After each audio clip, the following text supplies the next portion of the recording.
Now, we all know that historians can talk a lot, so luckily I'm not an official historian, so we're all good. I'll keep this brief, but I do want us to start here in Littleton in Officers' Point, where sunbaked prisoners scratched at the cliff face, the dust and scree a constant companion, their tools a rudimentary set of pickaxes, carts and dynamite.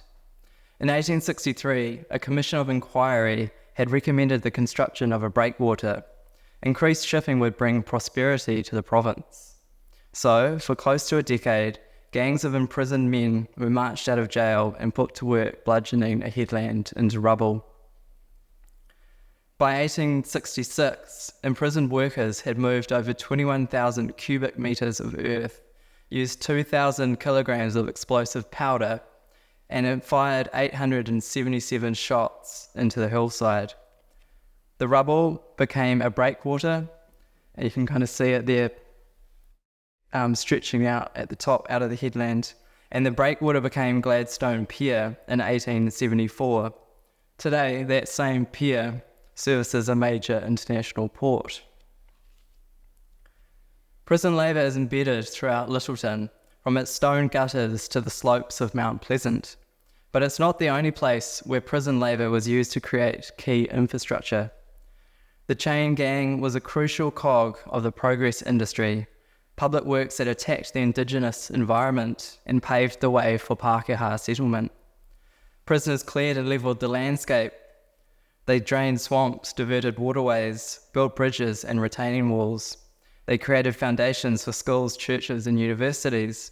They maintained cemeteries, reserves and botanic gardens. They forged roads, founded farms and forests, mined guano for phosphate and spurred the grasslands revolution.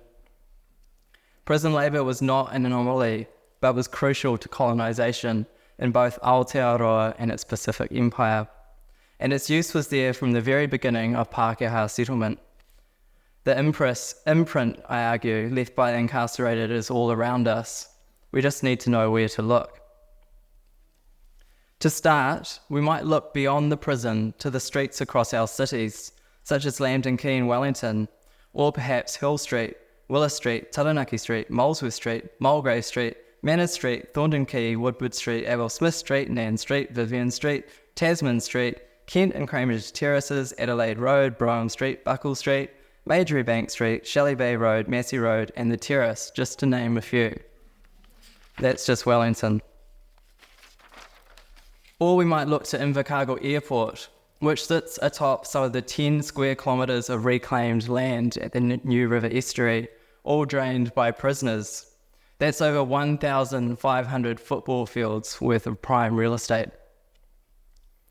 Or to Napier's Marine Parade, where prisoners built the Napier seawall and who, in this rare photograph, look back at us from the edge of the frame.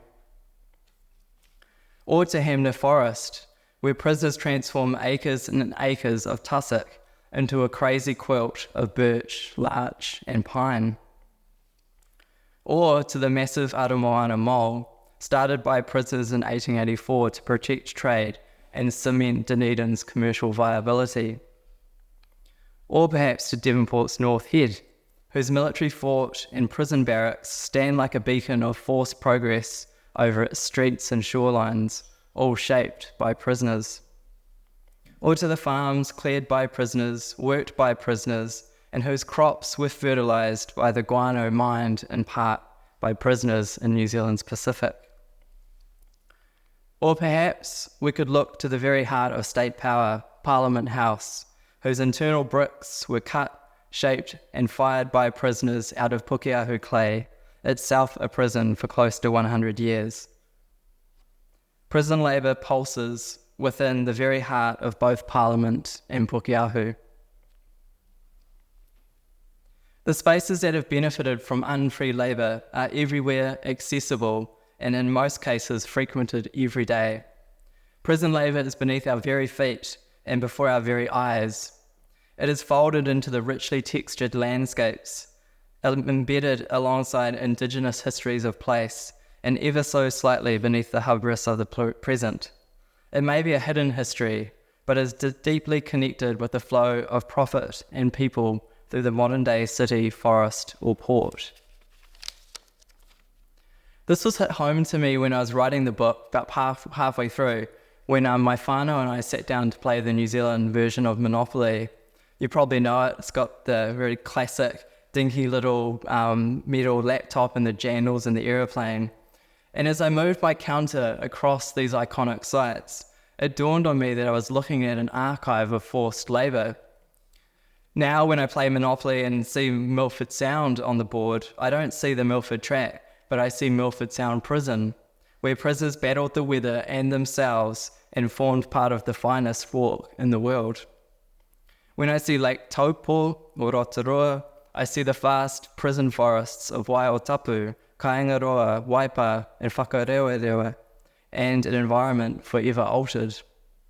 When I see the Waitangi grounds, I don't just think Te Tiriti, but I think of the Irish convicts who built the first European structures at Waitangi in 1815, and where Busby put his workers when he arrived in the 1830s. When I see Rangitoto, I see the 8 Austin 7s making the first ever drive up to the summit on roads scratched out of the stone by prisoners. When I see the Ohakune Carrot, I think of the first highways forged through the Central Plateau and up to Mount Ruapehu, all built by prisoners in the 1910s and the 1920s and maintained for decades after. And I also see the Chateau Tongariro, built by prisoners at behest of Fletchers.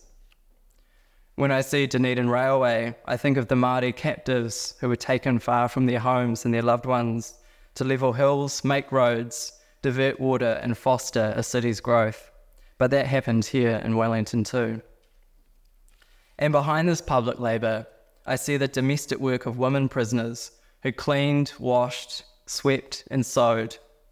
Invisible yet crucial to the chain gang, the story of women's prison labour is a hidden history within an already hidden history. Good history can tell us as much about the present as the past. Blood and Dirt asks us to peer over the stone walls and beyond the wire fence, and to view prisons as a set of social relations that helped shape modern New Zealand. Prisons and their unfree work regimes show us how idle bodies and idle lands were targeted in the name of improvement.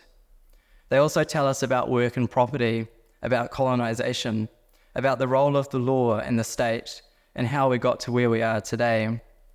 Looking to spaces beyond the prison's walls help us to understand incarceration as a much wider phenomenon, both in the past and into the present.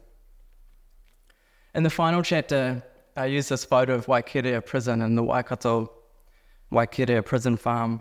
In the final chapter, I ask whether Aotearoa New Zealand, the land of the long white cloud, land of milk and honey, might be better characterised as a prison land. I wondered whether it might be too much of a stretch to compare Aotearoa with convict Australia or the prison industrial complex of the United States. I'll let you be the judge of that once you've read the book. But whether New Zealand is a prison land or not, it's now impossible for me to look at the landscapes, or prisons, or work, as I once did. As Kristen Harmon writes about Blood and Dirt kindly, quote, "Nothing will ever look quite the same again, and that at least is my hope."